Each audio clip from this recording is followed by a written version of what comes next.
예, 정청래 대표가 전격 발표했던 민주당과 조국혁신당의 합당 논의가 중단된 가운데 이 두 당의 지선에서의 선거 연대가 새로운 관심사로 떠오르고 있습니다.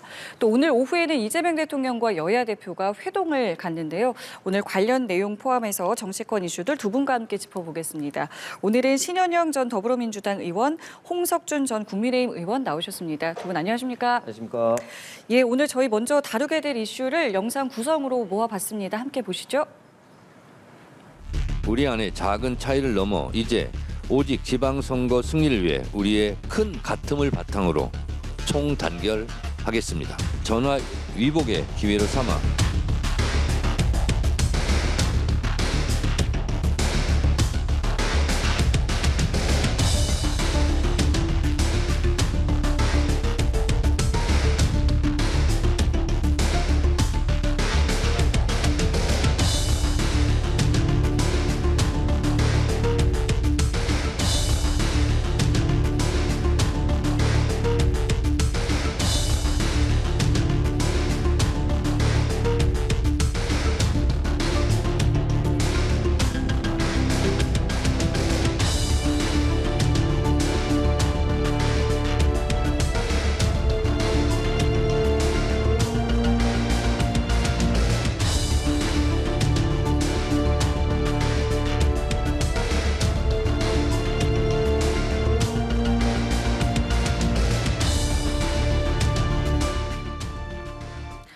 예, 오늘 이 주제부터 다뤄보겠습니다. 오늘 이재명 대통령과 여야 대표가 청와대에서 회동을 갖게 됩니다.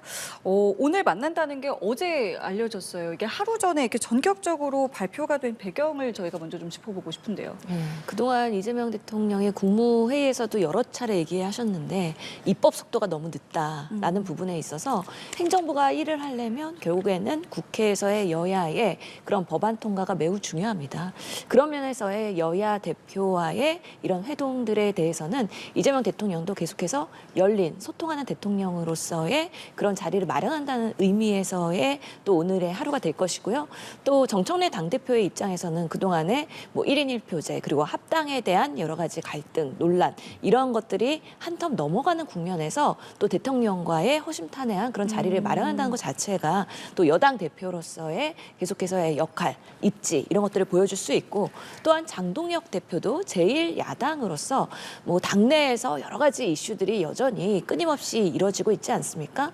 윤 어게인과 뭔가 단절을 할 것이냐, 정말 단식 이후에 제대로 된 지도 체제를 정립하면서 지선으로 나아갈 수 있을 것이냐 이런 부분에 있어서 여러 가지의 그런 논란들이 여전히 있는데 대통령과의 그런 회담을 통해서 제1야당 대표로서의 그런 리더십을 다시 한번 선명성을 보이는 면에서 세 명의 그런 회동은 각자의 여러 그동안의 수건 사업들 그리고 하고 싶은 말들 오랜만에 5개월 만에 만난다는 면에서 큰 의미가 있는 것으로 보입니다. 그러니까요. 저희가 지금 세 명이 만나는 거에 큰 의미가 있지 않겠느냐는 질문을 드렸는데 지금 나온 속보를 좀 보면요. 지금 일단은 장동혁 대표가 이 부분에 대해서 그러니까 오늘 오찬을 하는 것에 대해서 최고위원들이 재고를 요청한 것 같고요. 이 부분에 대해서 재논의를 하겠다라고 했습니다. 이게 오늘 오찬인데 이 부분에 관련해서 지금 이렇게 속보가 나왔다는 것은 아직 이 부분에 안 갈 수도 있다라는 부분으로 좀 볼 수 있겠습니까?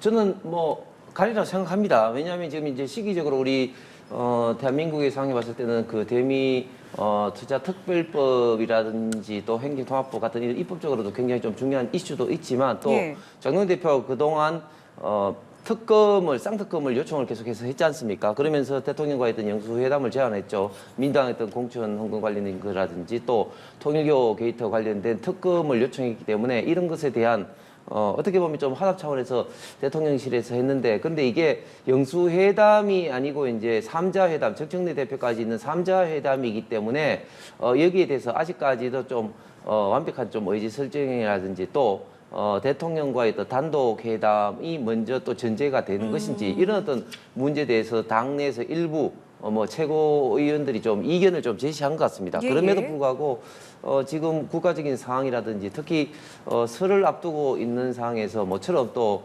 국민들께서도 뭐 여야 정의 특히 대통령과 야당 장동혁 대표와 만나서 정말 허심탄회하게 이야기하면서 또 줄 건 주고 받을 건 받는 이랬던 정치의 어떤 모습을 또 보이기를 또 원하기 때문에 저는 일부 최고위원들이 이견을 제시한다 할지라도 저는 가지 않을까 예상을 합니다. 그러니까 이게 가게 될지 안 가게 될지 지금 상당히 움직이는 상황이고 말씀하신 뭐 여러 배경들 때문에 지금 일부 최고위원들이 이 부분에 대해서 좀 문제 제기를 한 것 같은데 뭐 이 내용은 이제 들어오는 대로 저희가 또 바로 말씀을 드리겠고 지금 위원님 말씀하신 것처럼 뭐 오늘 다루게 될 주제가 그럼 의제가 뭐가 되겠느냐 뭐 여러 가지 것들이 나올 수 있을 것 같은데 개인적으로는 오늘 좀 어떤 의제가 좀 크게 다뤄질 거라고 생각을 하세요? 아무래도 장동혁 대표가 이렇게 영수회담을 요청했던 만큼 대통령을 향해서 하고 싶은 말들이 많을 것 같다라는 생각이 들고요. 어제도 브리핑에서 물가나 환율, 부동산 문제 등 서민의 삶에 대해서 이야기했다. 결국에는 민생을 챙기는 그런 국민의힘의 모습을 보이기 위해서라도 오늘의 오찬활동을 사실 승낙한 걸로 보이거든요. 그런 면에서는 여야가 그동안에 대통령과 함께 어떤 대한민국의 전국을 만들어갈 것이냐에 대한 많은 그동안에 못한 이야기들을 하게 되지 않을까라는 생각이 들고요. 결국에는 야당 대표이기 때문에 장동혁 대표는 본인이 또 카메라에서의 스피커로서의 또 하고 싶은 말을 할 수 있는 좋은 기회이기 때문에 그런 면에서의 지금 정부 여당에서 국민의힘이 보는 시각에서의 우려하는 부분들을 분명히 얘기할 수도 있을 것 같긴 한데요. 장동혁 대표도 지난 그 오찬 회담에서 보면은 상당히 그래도 분위기도 좋고 또 웃기도 하고 그러면서도 할 말은 하는 모습들을 보였거든요. 그리고 이재명 대통령도 또 경청하는 모습 그리고 여당 대표도 같이 제1당 대표와의 이렇게 화합하는 모습 이런 모습들을 보이면서 결국에는 국정 운영을 하는 중심의 주체들이 계속 소통하는 그런 모습들을 보이면 아무래도 뭐 나를 세울 때는 세울 수 있을지라도 그래도 여전히 이재명 정부는 소통한다, 대화한다, 그리고 경청한다라는 부분에 있어서 긍정적인 국민들에게 그런 판단을 받을 수 있을 것이다. 일부의 이런 오찬 회동을 뭔가 협상 카드로 가져가야 된다라는 최고위원들의 그런 국민의힘의 그런 메시지들이 있는 것 같긴 한데 그럼에도 불구하고 응했기 때문에 그 약속은 지켜졌으면 좋겠다라고 말씀드리겠습니다. 그러니까 잖아요. 지금 말씀하신 것처럼 일단 지금 당장은 어떻게 될지는 모르겠습니다만은 그럼 그동안은 사실 장동혁 대표가 영수회담을 꾸준히 이제 요청해 왔는데 그래도 이렇게 1대1 회담이 아닌 다수회담에 그래도 응했던 이유는 뭐라고 보시고 그럼 그것이 이제 오늘 이제 어쨌든 이제 결론이 나지 않겠습니까? 어떤 식으로 좀 날 것 같으세요? 예, 그러니까 일단 뭐 영수회담을 이제 요청을 한 배경은 아까 말씀드린 것처럼 지금 기본적으로 어떤 쌍특검이라든지 특히 민주당이 최근에 또 법사위에서 어제죠 법사위에서 사실상 했던 사심제 같은 이런 법치주의를 왜곡하고 흔드는 이런 그 의회 폭주 면에서 굉장히 또 국민들이 걱정스러운 이런 사항에 대해서 대통령께 야당 대표로서 충분히 좀 이야기를 해야 되는 그런 상황이기 때문에 영수회담을 제안한 것이죠. 특히 시간이 조금 더 지나가게 되면 여야 공이 또 지선을 6.3 지방선거를 준비해야 되는 이런 상황에서는 사실상 시한도 없을 겁니다. 그렇기 때문에 사실상 이제 마지막 상반기 중에는 마지막에 그런 어떤 회담이라고 볼 수 있는데 이런 어떤 영수회담에 대해서 민주당과 대통령실에서 이제 3자 회담을 제안을 하니까 과연 이제 이걸로 계속해서 밀고 당기는 것이 맞느냐 하는 고민을 장동혁 대표가 한 것 같고 국민의 입장에서 일단은 형식에 구애받지 않고 3자 회담이라도 하자. 뭐 그럼에도 불구하고 덜 일을 서서는 안 된다. 그래서 어느 정도의 어떤 요구를 관철은 분명히 좀 시켜야 된다. 예를 들면 쌍특검이라든지 이런 부분에 대해서 관철을 시키지 않고 그냥 밥만 먹고 덜러리만 해서는 안 된다는 당내 또 우려 목소리가 여전히 남아 있기 때문에 또 최고위원들 일부에서도 이견을 좀 제시하고 있는 걸로 알고 있습니다. 그럼에도 불구하고 원칙적으로는 회담에 응하되 최대한 대통령실에서도 요구할 거는 요구를 하되 또 받을 거는 또 받아야 되는 이런 측면에서 마지막까지 물밑 접촉을 통해서 예를 들면 3자 회담을 하더라도 뭐 이전에 잠깐 대통령과 단독 회담을 한다든지 이런 어떤 세부적인 어떤 면은 좀 조율을 좀 더 할 것 같습니다. 그러니까 이게 오찬이기 때문에 시간이 지금 얼마 안 남아서 이 부분과 관련해서 이제 들어오는 대로 저희가 좀 바로 말씀을 드리겠고요. 지방선거 이야기하셔서 이 내용도 좀 짚어보도록 하겠습니다. 일단은 민주당과 혁신당의 어떤 지방선거 연대는 이제 중단이 됐고 이제부터 이제 관심사는 그러면 이번 지방선거에서의 지금 이야기하고 있는 뭐 통합추진위원회로 인한 어떤 연대가 실제로 이제 가동이 될지 이 부분인데 글쎄요 이게 지방선거부터 가능한 겁니까? 어떻게 좀 보고 계세요? 실제로 아직까지는 구체성에 대한 뭔가 그림이 나오지는 않았기 예. 때문에 실질적으로 가능할 거냐에 대해서는 아직은 세모이다라고 말씀드릴 수밖에 없을 것 같고요. 결국에는 통합 추진위를 만들자는 제안을 혁신당도 수용을 했고 네. 그리고 연대와 통합을 하겠다. 근데 이게 지선 전이냐 아니면 지선 이후냐 이런 시점에 대해서도 아직은 구체적으로 뭔가 합의를 이루어내지는 못한 것으로 보입니다. 특히나 이 지방선거 연대냐 그 의미를 밝혀달라는 조국 대표 요청이 있었는데요. 네. 지금 민주당 내에서도 그러면 선거 연대가 가능하겠나에 대해서는 다양한 의견들이 있는 것으로 알고 있습니다.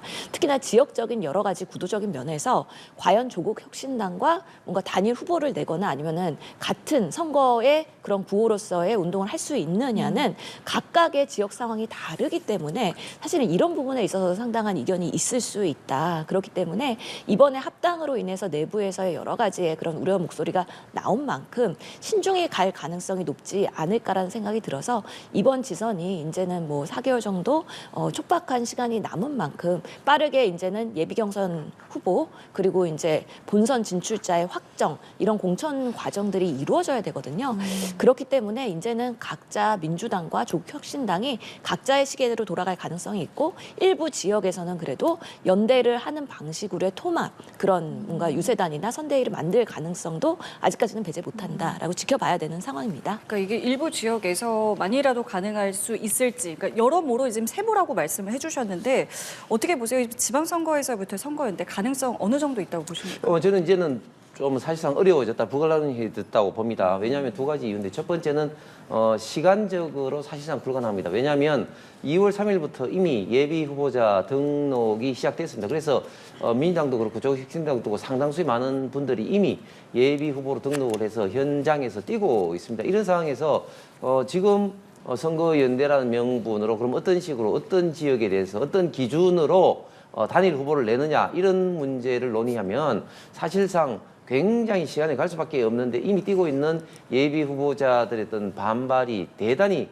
거셀 가능성이 있기 때문에 사실상 시간적으로 이미 이제 불가능해졌다고 생각합니다. 또 두 번째 이유는 사실상 이제 선거 연대를 기준으로 해서 하려면은 벌써 작년부터 논의를 해야 되는데 한 3주 전이었죠. 바로 우리가 이 시간에도 이제 대담을 하고 있었는데 갑자기 예. 정청래 대표가 긴급 기자회견을 했죠. 합당 그런 어떤 이야기를 해가지고 사실상 정청래 대표의 생각 속에는 그리고 조국혁신당의 조국 대표의 생각 속에는 선거 연대가 아닌 이번 지방선거는 합당을 통해서 치르자는 그런 어떤 생각이 아마 있었을 겁니다. 그런데 그것이 깨지는 어떤 그런 상황에서 양측에서 지금 앙금이 대단히 좀 남아 있을 수밖에 없다. 특히 이현주 의원 최고위원 같은 경우는 지금 조국혁신당 2월 13일 날 그 대답을 해라 이렇게 하니까 우리 당은 우리가 알아서 할 테니까 무슨 소리라는 식으로 강하게 반발하기도 하고 여전히 남아 있는 입장에서 굉장히 감정이 앙금이 남아 있는데 특히 이제 선거 연대라는 정말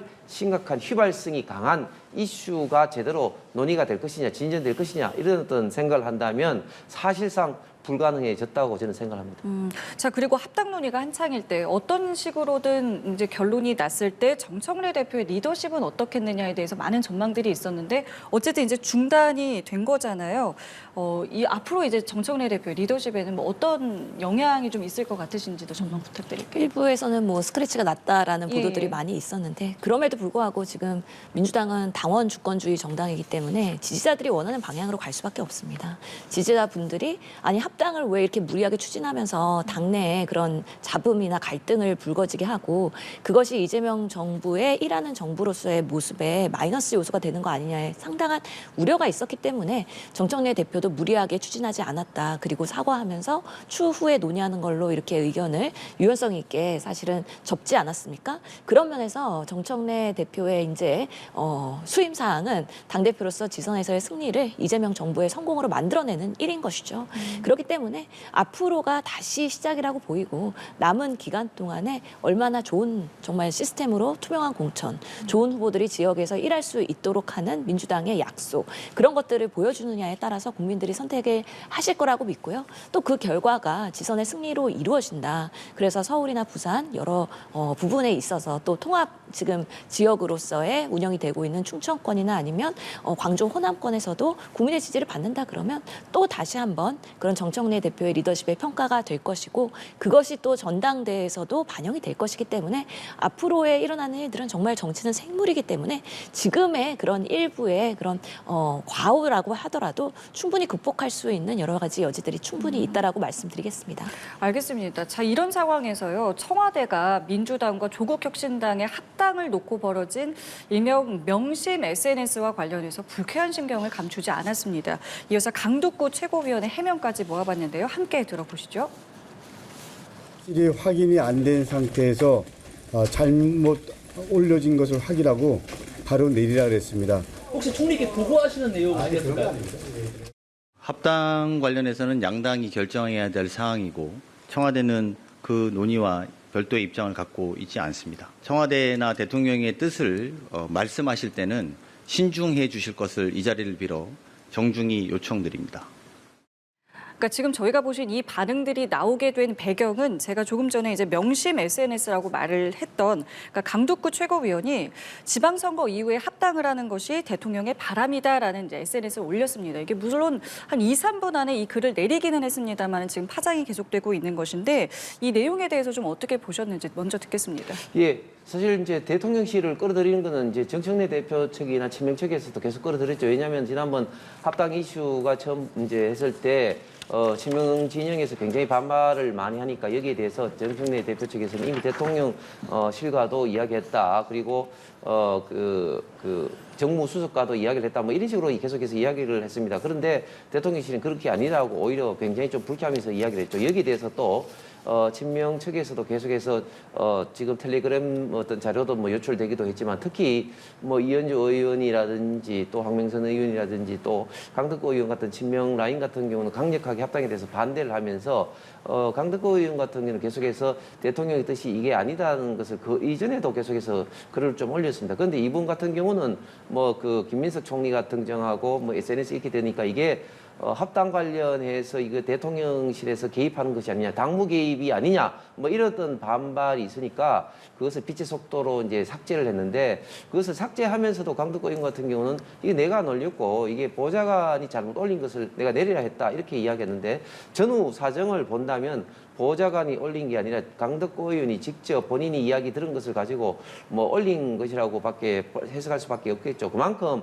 이번에 그 합당 논의 관련해서는 정청래 대표 측과 그리고 지금 대통령실 더 나아가서는 친명 라인에서 굉장히 심각하게 대립이 돼 있다는 것이 입증이 됐고 여기에 대해서 대통령실도 직간접적으로 관련이 돼 있다는 것을 강덕구 의원이 본인이 스스로 페이스북에 옮겼다가 이것이 당무 개입으로 확산되니까 결국은 이것을 삭제했는데 앞으로도 이런 어떤 민감한 상황에 대해서 대통령실이 계속적으로 당에 개입하는 이런 어떤 이슈가 계속적으로 이제 이슈가 될 수밖에 없을 것 같은데 만약 윤석열 정부 때 만약 이런 어떤 이슈가 됐으면 민주당이 이게 당무 개입이라고 탄핵감이라고 굉장히 많이 아마 공세를 폈을 것 같습니다. 이 부분 어떻게 보세요? 국민의힘에서도 이 부분은 당무 개입이다라고 지금 이야기를 하고 있는데 그렇게 봐야 될 수 있는 사안이라고 생각하시는지 먼저 여쭙겠습니다. 우선은 강덕구 최고가 실수하신 거죠. 내용을 보면은 페이스북에서도 사실은 그 내용이 보통은 페이스북에 올린다는 거는 지지자들이나 아니면 국민 여러분께 전달하는 메시지거든요, 정치인으로서.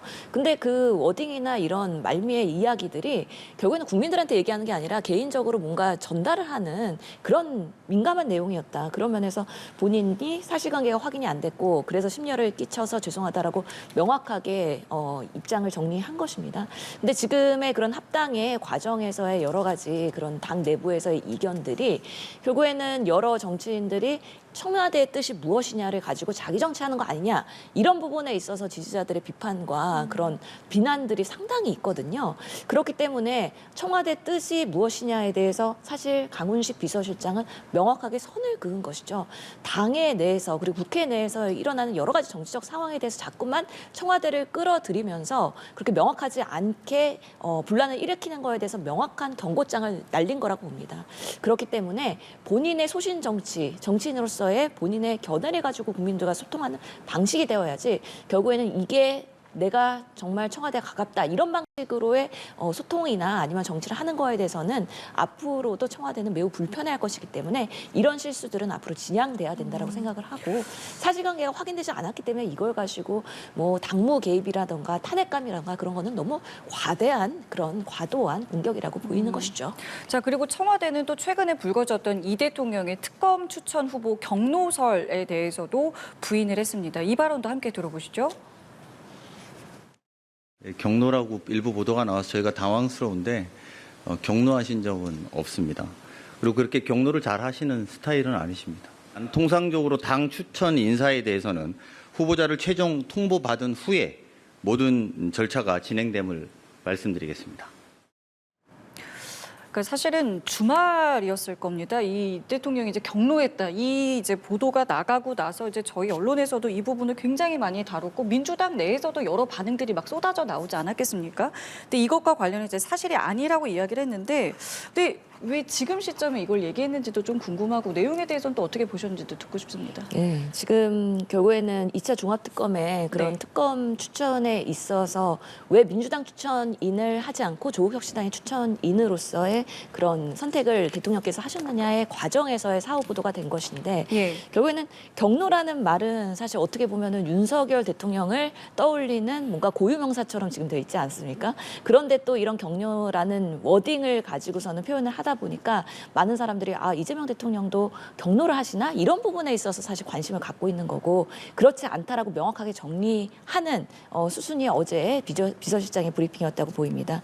지금 결국에는 2차 종합특검이 이제 시작을 하면서 순항을 해야 되는 상황에서 왜 그럼 특검의 선임의 과정에서의 그런 당과 청에 뭔가 또 이 브리치가 있었느냐 이런 부분들이 계속해서 분란처럼 이야기가 되고 이성윤 최고와 그리고 네. 이건태 의원과의 뭔가 사퇴, 공방 그리고 사실관계의 뭐 문제점 이런 것들이 계속해서 여진으로 남다 보니까 그런 부분에서의 이제 확실하게 천하되는 당의 추천을 받아서 인사검증을 했고 그러면서 선택을 한 부분이기 때문에 그 이후에 뭐 이런 사소한 공방들이나 이런 것들이 오히려 자금처럼 낳는 거는 바람직하지 않다라는 면에서 경로도 아니고 뭐 제대로 인사검증해서 결정한 사안이다라고 정리를 하는 어제의 브리핑이라고 보였기 때문에 더 이상의 이런 부분에 있어서의 뭔가 삐걱거림이나 아니면은 잡음이나 여진 같은 후속 보도들은 바람직하지 않다. 국민들에게도 별로 관심사도 아니고 그렇다고 해서 중요한 이런 민생의 사안도 아니기 때문에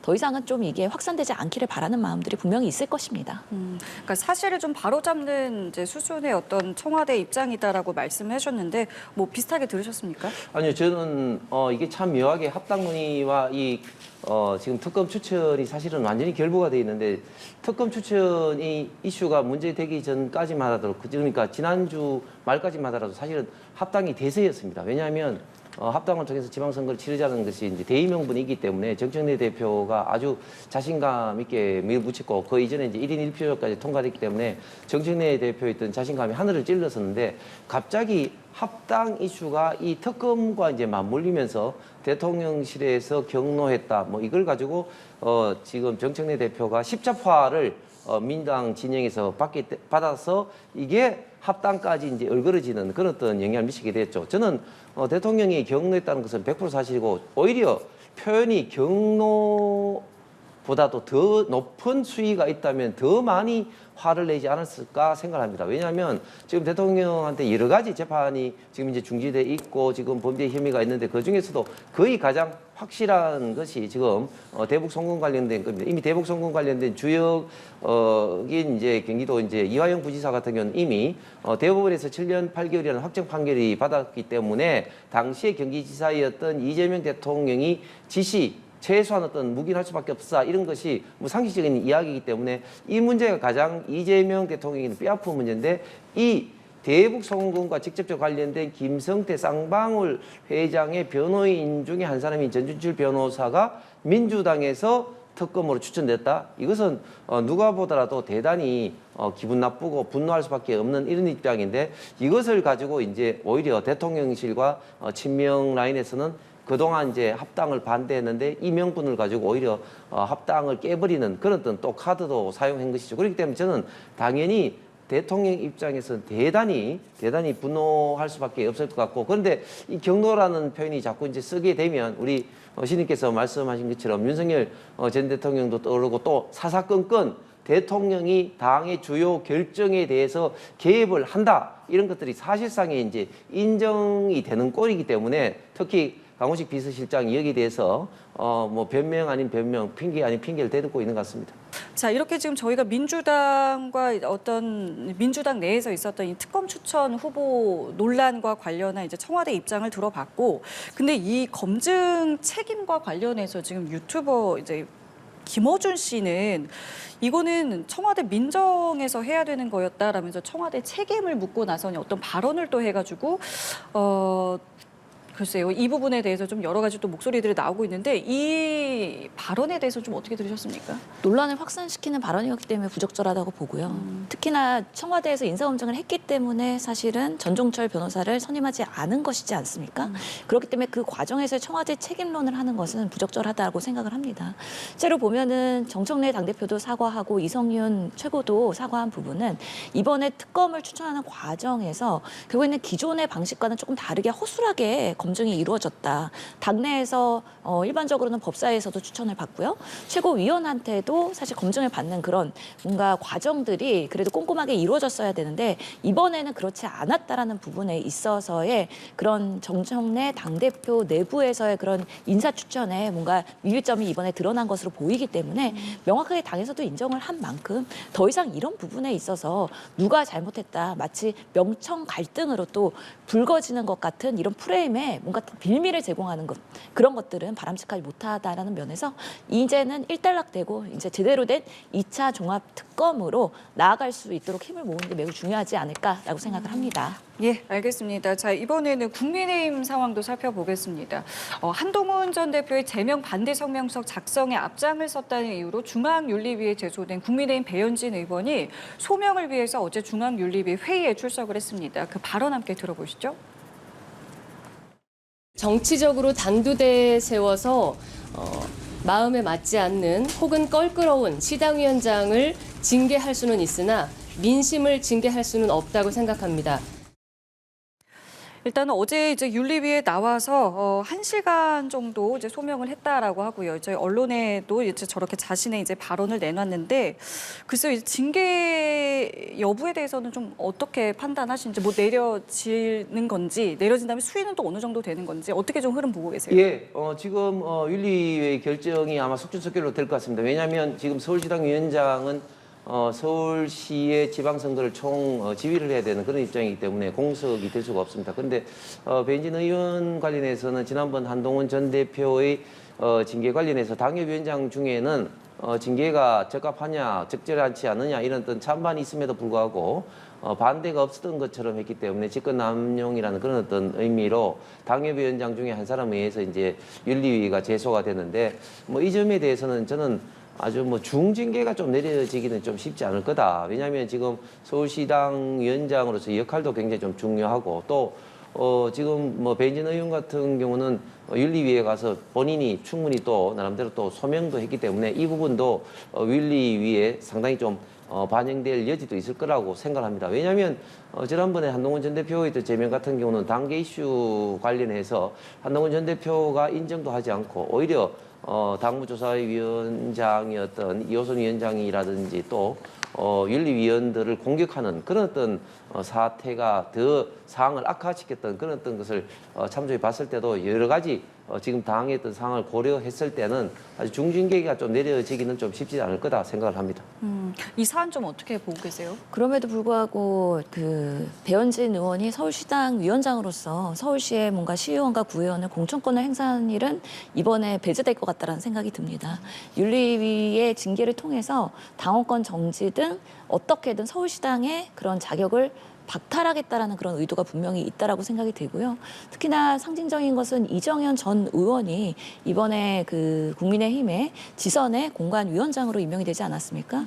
윤석열 대통령과의 측근으로 알려져 있고요. 결국에는 모든 이번 지방선거의 전략이 장동혁 체제의 시나리오대로 가고 있다. 그런 면에서 친한계의 사람들은 뭔가 영향력을 행사하는 데 있어서 최소화할 수 있도록 윤리를 통해서 축출을 하고 그러면서 결국에는 윤 어게인 세력, 친윤, 뭐 찐윤 이런 분들이 역할을 할 것으로 보이는데요. 뭐 대표적으로 지금 조정훈 의원이 사실은 서울시당 위원장 선거에서 2등으로 떨어졌는데 인재 영입 위원장으로서 또 활약을 하고 있지 않습니까? 그렇기 때문에 서울시에 남은 국민의힘의 의원들이 매우 소수인데 그럼에도 불구하고 친한계의 그런 의원들은 역할을 박탈하겠다라는 게 당 지도부의 생각이지 않을까. 이런 과정들을 결국에는 국민들께서 판단하시면서 국민의힘이 정말 합리적인 보수로 가기에는 요원하지 않을까에 대한 냉정한 판단을 표심으로 하지 않게 될까라고 생각을 합니다.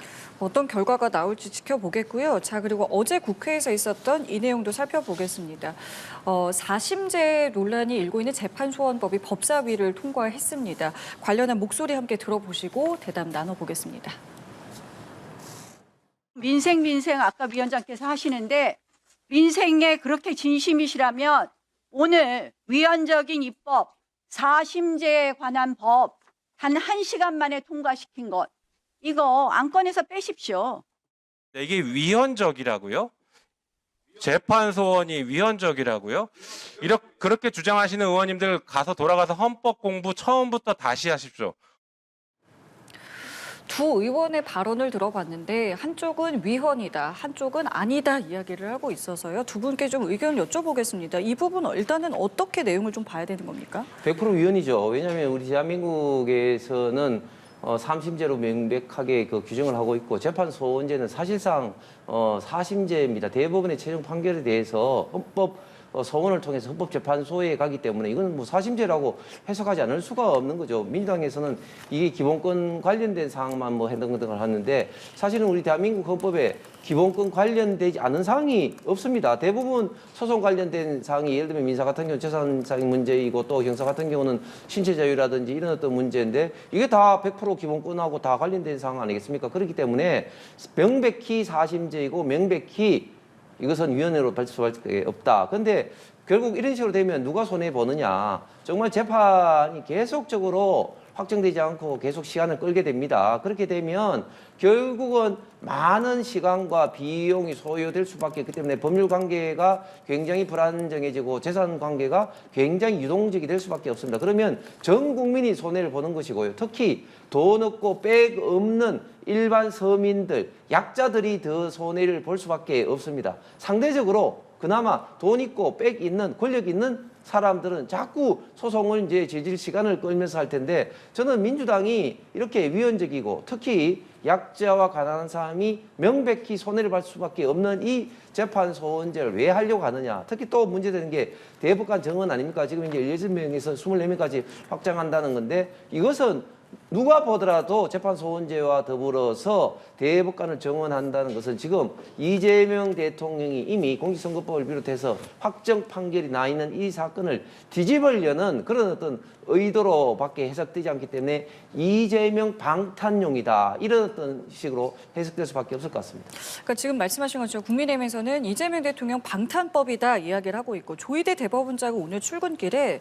이게 국민에게 많은 피해가 갈 수도 있다. 그렇기 때문에 이제 국회와 좀 이야기를 해보겠다라고 했는데 이 내용 어떻게 좀 봐야 됩니까? 결국에는 국민의힘에서는 프레임을 그렇게 잡으면서 반대를 하고 있는 거죠. 그럼에도 불구하고 헌법재판소에서는 이런 법안 필요하다라고 해서 법안 발의에 대한 필요성을 공론화했었던 바도 있습니다. 그렇기 때문에 헌법재판소에서는 이 재판소원이 합헌이라고 이미 규정을 했었고 많은 판결들이 나와 있는 상황 그리고 헌법을 해석하는 최종 기간은 헌재이기 때문에 만약에 1심, 2심, 3심 대법원까지 해서의 정도의 판결들이 결국에는 헌법의 기본 국민의 권한을 침해하는 경우에는 다시 한번 판단을 받게 하는 어떻게 보면은 국민의 그런 구제 권리에 또 대안이 될 수 있다는 말씀 드리고 싶고요. 특히나 최근에 여러 가지 재판부에 재판 판결을 보면은 사법 불신을 그동안 자행했던 일들이 많이 있습니다. 이진관 판사나 아니면 지기현 판사나 비슷한 사안에 있어서도 내란에 대해서도 여러 가지의 다른 판결들이 이루어지고 있는 우려가 분명히 국민들한테는 있는 것이고요.